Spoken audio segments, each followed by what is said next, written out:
Testing, testing, 1, 2, 3, let's lighten up. Let's lighten up.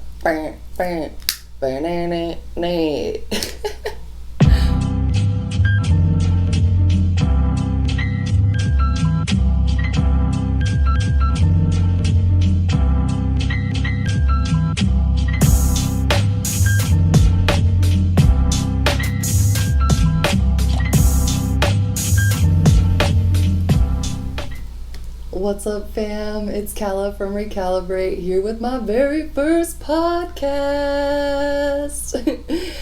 This podcast is called Lightin Up. So the intention is to anchor more light into this world, to shed light on the dark topics, to lighten up in general and have some fun, and also to light up together ceremonially. So grab whatever you have laying around your house, maybe a candle, some sweetgrass, sage, palo santo, maybe some ganja or some other herbal smoke, and let's lighten up together. First, I want to start by just anchoring into this moment together and taking a second to just be present right here, right now with our breath. So let's take 3 collective deep breaths together. We'll do it by breathing in through our nose, and we'll breathe out through our mouth, perhaps with even a sound. So let's do it together. Let's breathe in through our nose and let it out. Again, in through your nose.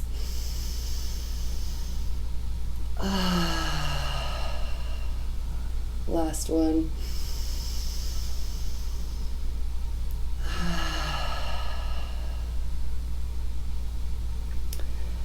Together, I want to take this moment to light our candle with some intention and a prayer to just call upon our highest selves, open our hearts to this transmission. I pray that I can communicate the truth of who I am clearly and accurately. I pray that this conversation helps shed light on the world and just anchor more light and love into this planet.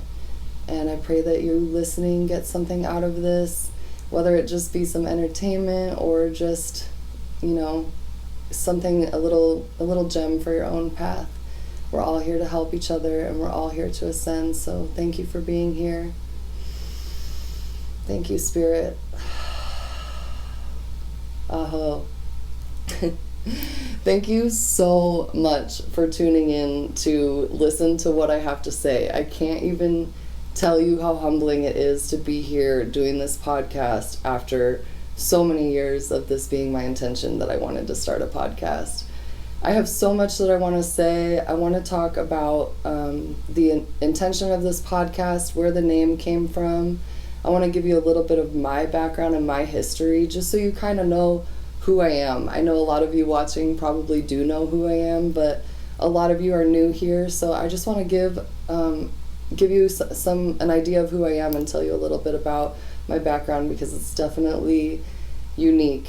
And my intention is to just always do these podcasts in one take and to just share the truth of who I am. So sometimes there may be mix-ups, or I may say, not the totally perfect thing, but I have learned so much by watching other people share their journey. And I've already noticed in my recording of these podcasts that I get progressively better and better. So I'm just really excited to share this journey with all of you and show up in this way. So thank you for taking the time. I'm going to light a little bit of sweetgrass here just to kind of clear the space, calm my nerves. I don't know why I'm nervous. I talk in front of a camera all of the time, but for some reason this just feels different.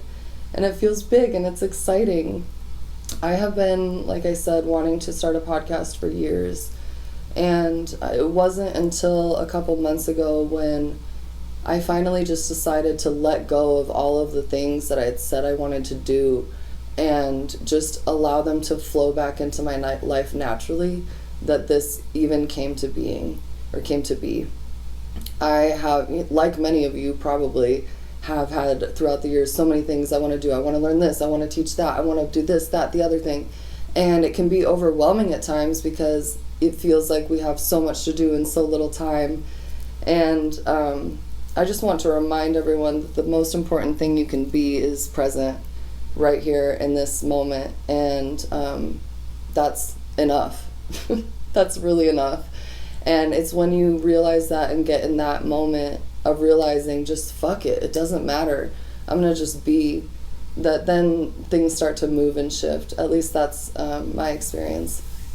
So I had let go of everything that I said I wanted to do, and the very next day, one of my dear friends, Rachel, who will be on a later episode, she's a midwife, she's awesome, she had known that I had wanted to start a podcast, and she messaged me out of nowhere and was like, girl, I have the best idea for you. Like, you should start a podcast called Lightin Up, and you can spark a joint with your guest and just shed light on shit. And I was like, you're a genius.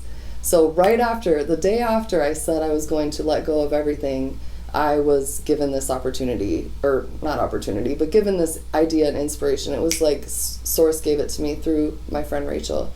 And from then I just went on and started making moves. I recorded my first episode already, but so much growth has happened and I've gotten so much better that I wanted to take this opportunity to re-record it, which is why I think I'm nervous, is because I put so much pressure on myself. But here we are doing it, and it already feels better in the flow. So that's where the name came from, was for that. And that's my intention with this podcast, is to just shed light on everything and to lighten up and laugh. And, you know, shit is fucked. I get it. But what are we gonna fucking do about it, you know? Our souls came here for this experience, so we might as well experience it. And I have also known throughout the years that I know so many cool people that are doing things to anchor light into this world. And how fun and awesome is it for me to be able to sit down with them, talk about the cool things that they're doing, and memorialize that in a sense, and share it with all of you. So I'm really excited for what's to come. I have no idea, you know, where it's going to go or how it's going to transform, but I'm just taking it one day at a time, one episode at a time. And I'm just so grateful for all of you being here. And I'm going to say that probably a million times, but I truly would not be here doing this without the support of all of you, loving me and cheering me on. And a lot of you, oh my God, I'm fucking crying. But a lot of you believed in me before I believed in myself. And it's been the biggest gift to have the encouragement of all of you to be here doing this right now. So I'm really excited and I'm really grateful. So thank you from the bottom of my heart. Thank you. So I wanted to, I guess, introduce myself. It feels a little weird to talk about yourself, but I have gotten so much out of learning about other people and witnessing their journeys that I feel inspired to share my journey and to share it from a place with an open heart, with vulnerability, with the truth of who I am. And that is my promise to you always, is that I will give you the real and raw of me. You know, obviously some things are meant to be kept to myself for periods of time or whatever, but I do promise that when I show up, I will always show up authentically. So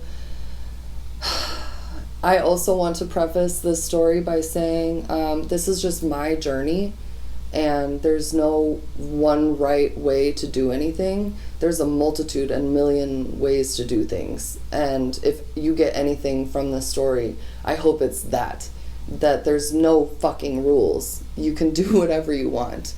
And, you know, but I say that with a grain of salt. Like, I'm still figuring everything out myself. I don't know the answers. I never want to come across as someone's guru or teacher or any of those things. I'm just a human being trying to figure this fucking shit out, and I'm convinced no one knows what the fuck they're doing. So don't put me on a pedestal or a high horse. I'm just out here making mistakes and learning from them, just like the rest of us. So with that being said, my name is Kalla. like California, Calla lily, calabunga, calamari, supercalifragilisticexpialidocious. And when I was born, my parents were going to name me Ashley or Jessica or Brittany. Nothing wrong with those names, but they said that I came out the womb and they were like, nope, she ain't none of those names. So I was unnamed for a week, and eventually my parents saw the name Kalla in the baby book with a C and changed it to a K because my mom comes from all K names. And when my mom said Kalla Paige, my dad was like, that's it. She can be anything she wants with that name. Not that you can't be anything you want with any name. But that's the story of my name, and I get asked that a lot, so I just wanted to share that. But I'm very blessed because I was raised on that energy. I was constantly reminded growing up, we named you Kalla because you can be whatever you want to be. You can be the first female president. You can be, an actress. You can be whatever. Like, whatever I went to my parents with, and I was like, I want to be an actress. They were like, great. Side note, funny story, when I was like 8 years old, we went to a restaurant and there was like only one or two other tables in there, and it was raining. I don't know why that's important, but I wanted to be an actress at this point in my life, and I enacted a full out dying scene in the middle of the restaurant. My parents were like, and everyone clapped. I had really supportive parents, and I'm really blessed for that. And, my heart goes out to anyone who struggles with their parents. I still struggle with my parents, but, that's part of life, and I am very blessed for that. I was raised that way. So I was also raised that when you go to high school, after you go to high school, you go to college. That's what you do. So that's what I did. And, we could do a whole podcast on whether or not college is, even a worthwhile thing to do in this day and age, but at the time for me, it was not an option. So I went to Arizona State University, and at the time I wanted to be a high school English teacher. I loved high school. Fun, annoying fact about Kalla, I know a lot of people fucking hated it, but I loved it. And so I was like, I'm gonna go back and teach at my high school. And ultimately decided I hated that, so I changed my major to psychology. I graduated with a bachelor's in psychology, and I also I double majored. I got a bachelor's in family and human development. And these degrees, if you went to college, are pretty fucking worthless. So I always kind of knew I was going to go to grad school. So I was debating choosing between a Master's of Social Work program or a Master's of Counseling. That's kind of the way I was going. I kind of wanted to do counseling, but I was also seeing a lot of injustice in the world at the time, and wanted to help fight that. So I ultimately decided to get my Master's in Social Work because I wanted to help people. I've always just wanted to help people. And I applied to ASU, I got in, and in the course of my studies, you had to choose a focus, and your options were essentially micro social work or macro social work. And I'll explain what that means just in case anyone doesn't know. Micro social work is dealing with individuals on a one-on-one, case-by-case basis, and macro social work is working to enact change in systems and larger groups. So I had originally thought I wanted to do micro social work, but after my experience working in that field, as an intern in an internship, I just was fed up with the way I was seeing. I felt like I was just putting a Band-Aid on shit, and I was like, the whole system needs to fucking change. So I was really already feeling, so I was in between, and one of my professors told a story to explain the difference between the two paths, and I'm going to explain that to you because it's kind of funny and ridiculous, and this really stuck with me. So he explained, imagine that you're walking along a river, you and your friend, and all of a sudden you see a baby floating in the river drowning. excuse me, you see that baby drowning and you pull it out of the river and you're like, oh my gosh, let me save this baby. And you've saved the baby, and then all of a sudden you see another baby drowning in the river and you're like, oh my gosh, that's another baby. Like, so you start pulling all these, you see a bunch of babies floating down this river. I know it's fucked up. I didn't make this story up. So you see these babies floating down the river and you're like pulling them out. And he's like, microsocial work is, you know, staying there and pulling each baby out and helping each individual baby.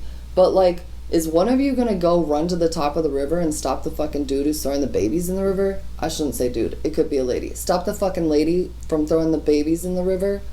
Like, let's go fucking get that guy. So I was obviously like, well, I'm gonna go get that fucking person who's throwing the babies in the river, because like, this is ridiculous. Like, we could just stop the problem at where it is.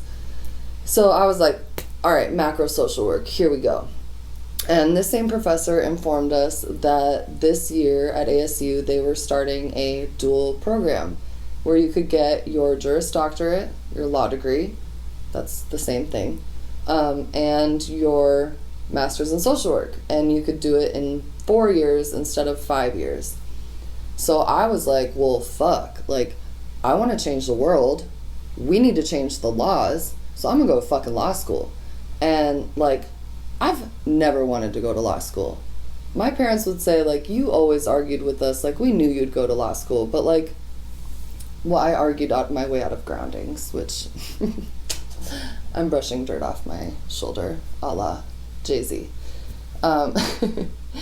But anyway, so I never wanted to be a lawyer, but I was like, well, fuck it. You know, I can make the biggest impact this way. And I distinctly remember saying at that time, like, I want to go to law school so people will fucking listen to me. Like, I want people to listen to what I have to say. So your girl applied to law school. I only applied to one law school, Arizona State University, and I got in. And I was the only one who got in. There were other people who applied and they didn't get in, but I did. So I was like, well, here I go to law school. So I went to law school. I thought I was going to be like the dumbest person there, but I was actually pretty good at law school. Turns out I'm just good at school, which I don't even know what that's all about. But I am, you know, I'm good at school. I'm good at tests. So thank you, marijuana. I'm going to spark this joint to keep talking, you know, just because we're lighting up here. So thank you for your patience, and thank you, ganja, for your healing. Oh god, hopefully I don't start coughing. That's probably annoying. Oh god, I can't do it. I'm gonna die. No, I'm not. Well, eventually. Okay, now we need water. Bear with me. This is real life.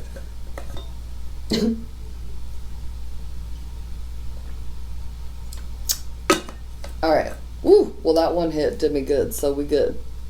I'm gonna just leave that there. Okay. So I applied to law school, got into law school, went to law school, graduated with honors, and then I went to take the bar exam. And that was fucking awful. Ugh, it was awful. But I did it, and I passed the bar on the first try. And at the time I was working at the public defender's office in Arizona, and I had worked there in law school, and I loved it. I really liked the idea of defending people who, you know, otherwise didn't have anyone in their corner. Like, it's the people who no one gives a fuck about. I was like, well, I give a fuck about you. And everyone has constitutional rights and oh my god, and deserves to be protected from the government. So I was naturally drawn to the public defender's office. So I had worked there in law school as a law clerk, and so I was hired there as an attorney. And on one respect, I really loved what I was doing. I loved meeting with my clients and, you know, hearing their background and their story and making them feel human. I would often have clients tell me, like, wow, I feel like I just got a counseling session. And I'm like, well, you kind of did, you know? But they just didn't have people who gave a fuck. And I gave a fuck. And, you know, it was fun challenging myself in the courtroom, like with cross-examination and all that shit. That was cool. I learned a lot. But at the end of the day, I was miserable. And it was hard work, and it was never done. There's never a time where you're like, oh, I'm done with all my work. Like, there's always more that can be done. You know, and it's just never ending. So it was a lot for me, and at the time, I had a prescription for 40 milligrams of Adderall a day, which is insane. Like, that's insane. Like, that's what my doctor told me to take. That's mind-blowing. So I had to take Adderall to, like, get through my day, and I'll just put on the record that if you need Adderall to do what you're doing, you're not on your path. You don't need Adderall to do your life purpose. Period. Like, you don't. It's a drug. It might as well be meth. We could have a whole conversation about fucking Adderall. Like, that shit is fucked. That shit is devil work. No. Anyway, that's what I was on. And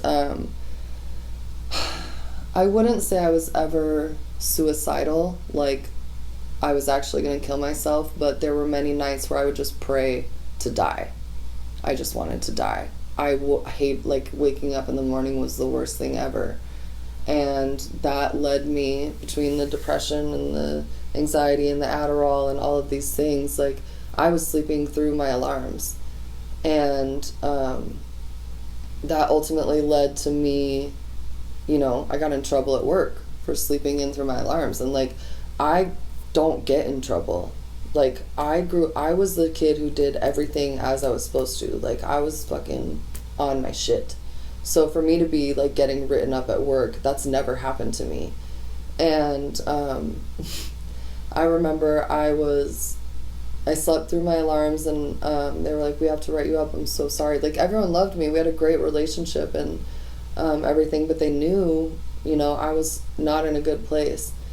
And so when you work at the public defender's office or in most government agencies, you are on, like, a probationary period for the first year where they can't really fire you.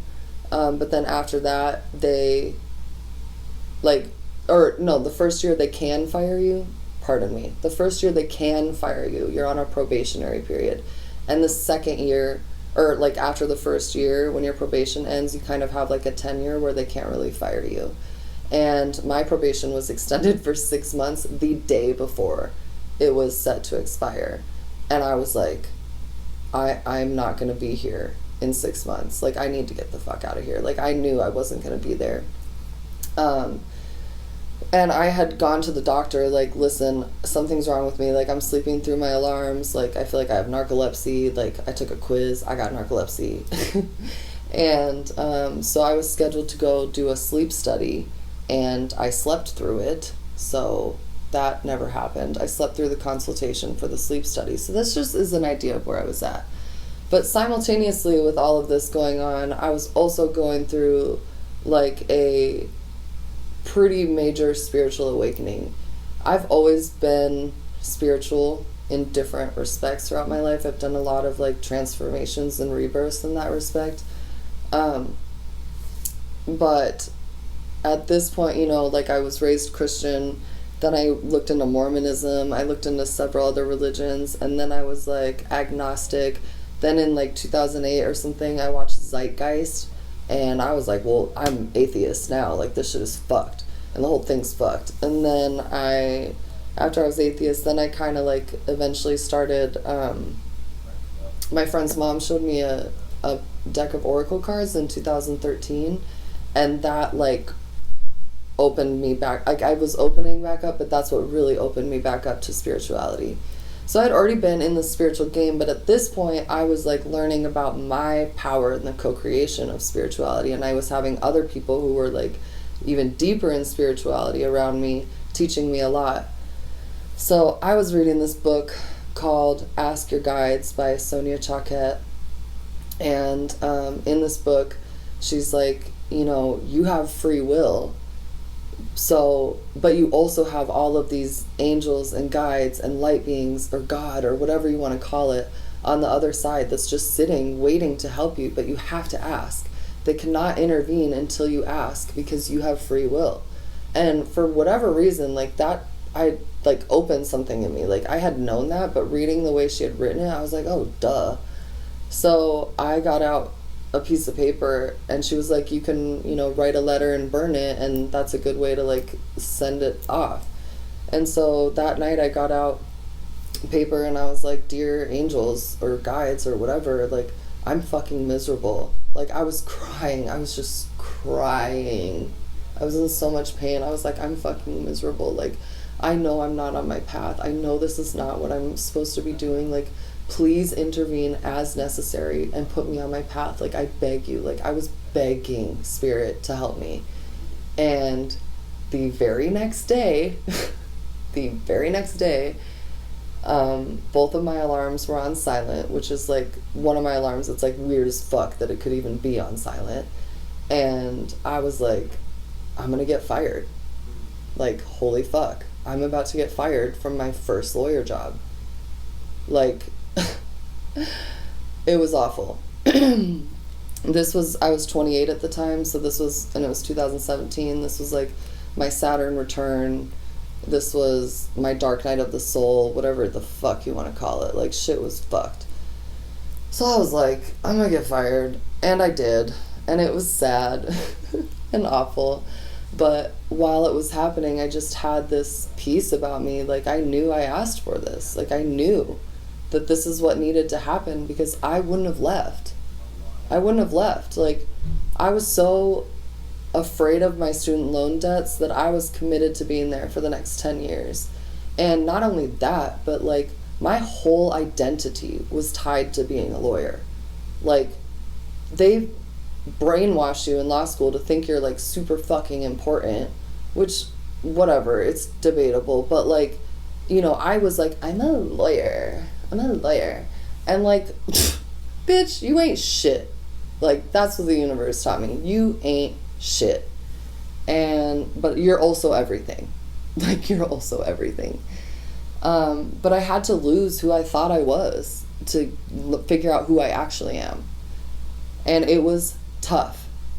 You know, it was fucking hard. Like, it was miserable. I wanted to die. Like, my mom thought I was suicidal. Like, it was brutal, you know? But on the outside, everyone thought I was, like, fine, you know, because I was still, like, trying to go out and, like, interact with people and make myself feel better. But inside, I was just like, what the fuck am I doing? Like, so the thought of going to get another lawyer job, just, like, I could not. Like, I was so embarrassed about having been fired, like, that I didn't tell people for, like, forever. Like, like, the fact that I'm sharing this right now is, like, major. Years ago, if you would have told me I would have done this, like, nah. But it's important because, you know, I'm just trying to show you, like, you can do it, and, like, we'll get there. So anyway, so I was fired, lost who I thought I was, and I was like, you know what? I just need to go to work and leave work and not think about work to figure out who the fuck I am and, like, what I actually want to do. Like, what do I want to do? So my first job after, like, I took some time off was so embarrassing. It was working at, it's not embarrassing. It's actually not embarrassing, but it's funny. I was working at at the spring training games at a barbecue stand, slinging brisket. And at one point, a cop, like, I lost my ID somewhere, and a cop came to deliver it to me there, and he was like, what are you doing here? And I was like, what do you mean? And he's like, aren't you a lawyer? And I was like, yeah. How'd you know? And he's like, I looked you up, obviously. And I was like, oh. And he's like, so now you're working at a barbecue stand? And I was like, it's like, I don't even remember what I said. I was like, like, traumatized. It was scary. But after that, I was like, I still, you know, that was only like a month. And then I was like, well, fuck it. Like, I had a friend who lived in the same apartment complex as me, or like whatever, as me. And she was like, why don't you be a server? And I've never waited a table in my life. And I was like, fuck it, I'm gonna be a server. So I went in and I applied at this pub, and they were like, you're a lawyer? Like, why the fuck do you want to work here? And I was like, I just want to go to work, leave work, and not think about work. Like, I just need to fucking... So I got hired, and I started serving tables, and it was honestly the best thing that could have happened to me, because I learned so much. Like, I learned how to, like, carry 3 glasses in one hand and, like, balance a bunch of shit, which was tight.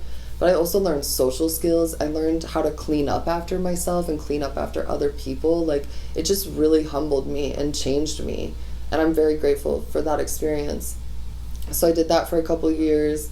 And then I, from there, you know, all this while was learning more about spirituality, which we'll talk all about all of this stuff, you know, eventually. Like, I can't obviously explain in however long this is, like, my whole story. But just to summarize, after I was a server, then I was like, you know what, I'm tired of serving. I'm always trying to do something to support my creative work and to support, like, you know, the dream I actually have, which is like like helping people be more authentic and the truth of who they are, like group coaching, group stuff, one-on-one coaching, but that's still in manifestation process. But what's happening is just, you know, whatever. I digress. Point is, I was like, I want to do something different to get some income going while I'm, you know, loving myself, healing myself, all this shit. So I was like, I'm going to be a substitute teacher. I've always wanted to be a teacher. So that was cool. I got to go back and teach at my high school, which was really fun. And then Coco happened, and you know, I'm not about to go be a mask Nazi in no damn school. So now things are different. But, you know, Coco happened, and right before that, what happened was, I had always thought, you know, like, I want to share, I want to do a podcast, I want to write, I wanted to do all these creative things, but I was so afraid to say that I wanted to do them. It was like, who am I to put myself out there? Like, no one's going to care. No one's going to care. And I was afraid to do it, like, with what I, you know, like, I was like, I don't have a brand, blah, blah, blah, blah, all this shit. So, you know, I had a really profound medicine journey in January of 2020, and I just got the message. My intention going into it was for a vision. Like, I wanted a vision of what my life was. Like, I was like, where am I going? Like, I know I'm doing all this healing. I know I want to do all these things, but I'm not doing any of them. So, like, what the fuck am I supposed to do? And it was like 3 years of just, like, kind of trying different things and wondering and, like, you know, not knowing. And this was around the 3-year anniversary of when I was fired, like, almost to the day. And I had this, you know, beautiful medicine journey, and my intention was to go in to get a vision for my life, and the medicine was so clear. It was like, bitch, you are the vision.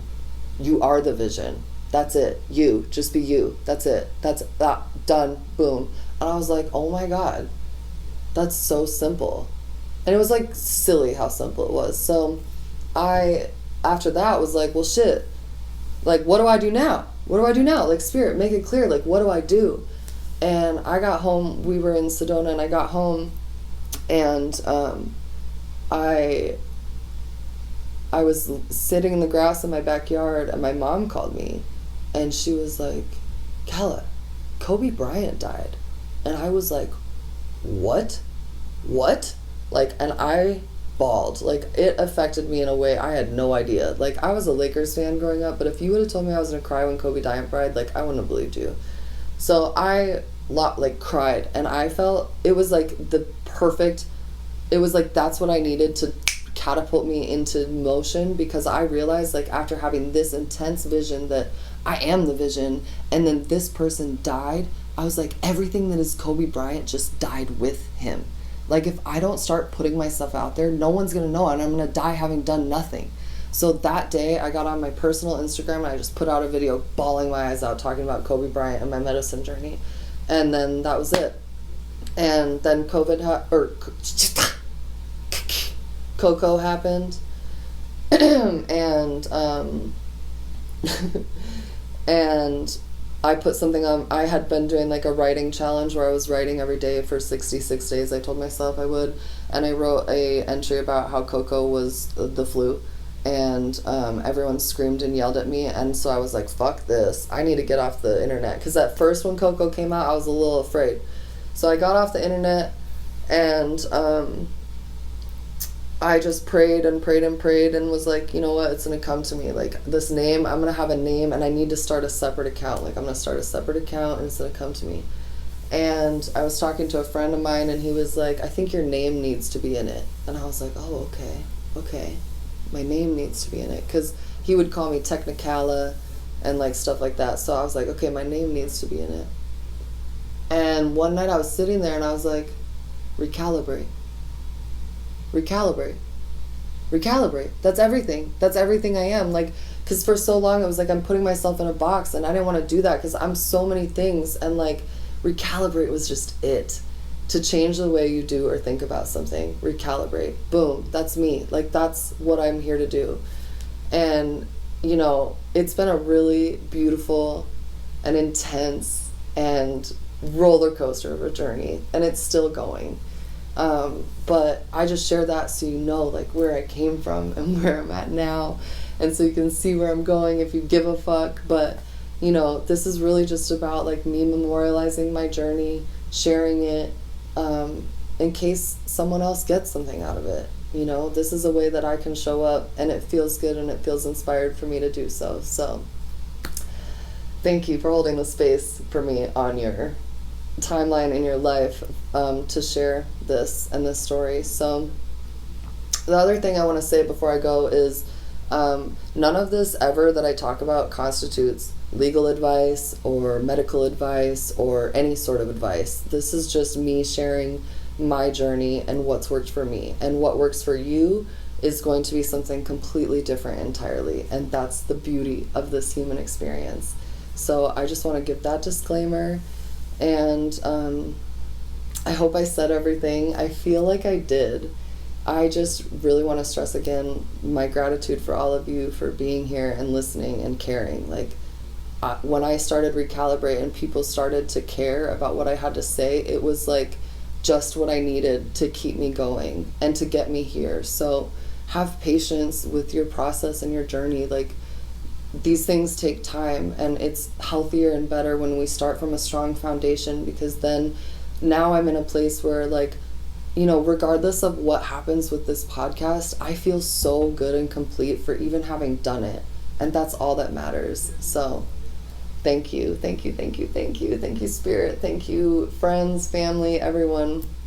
I want to wrap up the podcast by pulling a card, just to kind of tap into the collective and see what message wants to come through from the divine. I think of oracle cards as a way to self-reflect. So I don't think of them as like fortune telling. I think of them as a tool for reflection.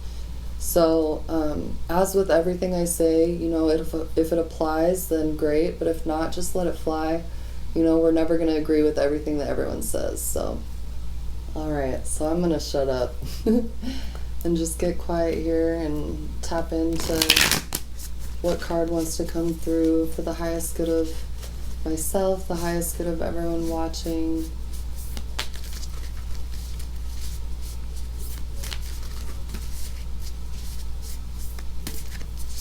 This is the Starseed Oracle deck by Rebecca Campbell. Did I say that? Oh, 2 came through. Messenger, serious energy, bringing harmony and balance. Breath of the cosmos, my will to thy will, micromanaging the universe.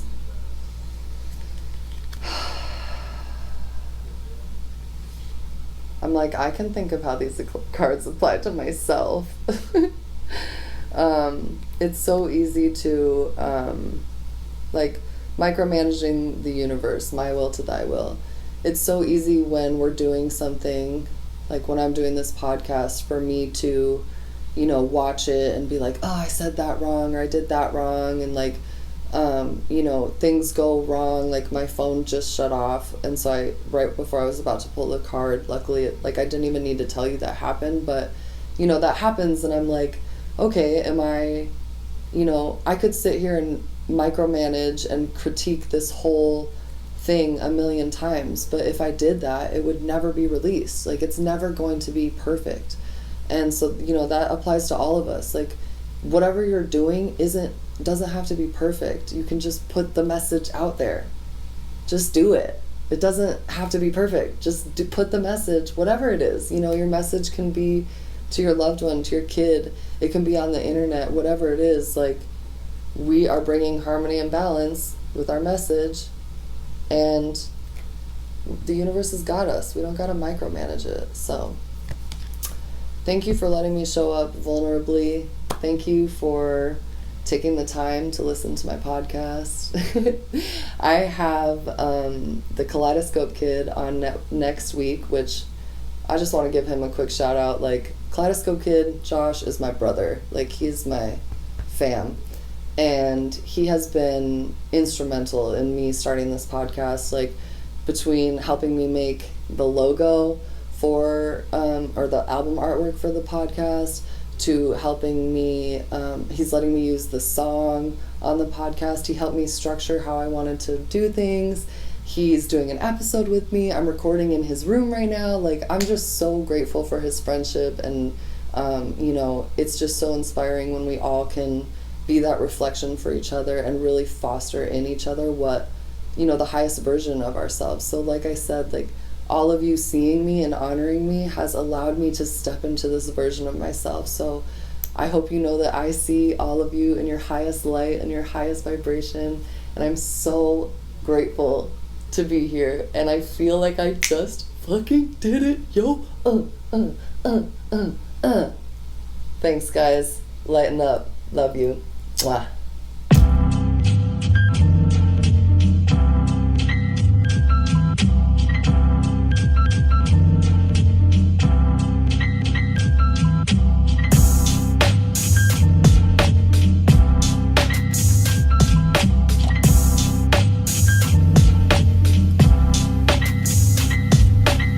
It's still hazy, funk past J's, a face of blunt ashtrays and skate with punk kids. I still chase the sun, bad days, I'm lacing up half cabs and shake John spliffs. Whatever happened to rap, it should rest in peace to Mac, and I'm here to raise it from the dead. Cause drugs ain't cool, kid, plug you with that new shit, turn water to wine and break bread. And if I said this all the future, would you trust I told the truth, or would you run away and tell my whole fan base? Cause sooner or later, kid, they'll take your human nature and they'll burn you at the stakes while the band plays. So, in the last words, better speak up now. I said, why do birds sing? What's a king without a crown? They all stood in silence while they listened to the sound of a madman reason with the demons he found. You can't lock up ideas, we don't even exist. I just live through the speakers and the beats that we kick. Is this forbidden fruit from the Garden of Eden? Is it freedom of speech, or am I speaking for freedom?